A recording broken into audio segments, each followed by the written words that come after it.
So question number 1 is from Mark. Mark asks, tenant moved in and gets mugged outside and car was broken into within hours. I think we actually did answer something very similar to this a couple of weeks ago.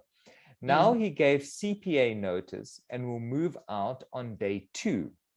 It's a 11.5-month lease. What is a reasonable cancellation penalty? We will remarket it at the same rent ASAP, of course, to mitigate losses, but it had taken a very long time to find the tenant, so I fear it will be vacant for a long time. The price is not too high. Oh, yay, that's a nice question. I'm so happy I got it. Thank you, Bruno. So section 14 of the CPA, you know I'm going to do that the whole time, right?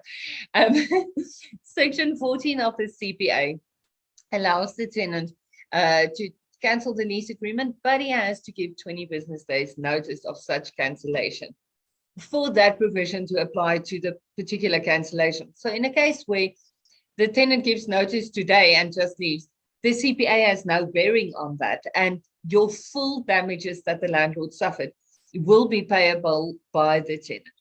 If in a case where the tenant did actually follow the correct process and he gave 20 business days notice, he will still be responsible to pay the landlord a reasonable cancellation penalty, which is recorded in most lease agreements as, say, 2 or 3 months rent.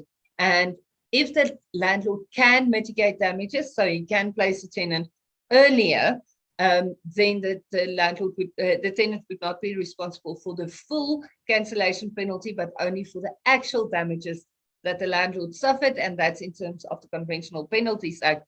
You can't claim a penalty more than what your actual damages would be. So in this case, the fact that the tenant got mugged, and there was a break-in in his car, unfortunately, doesn't change any of the facts and any of the answers I just gave.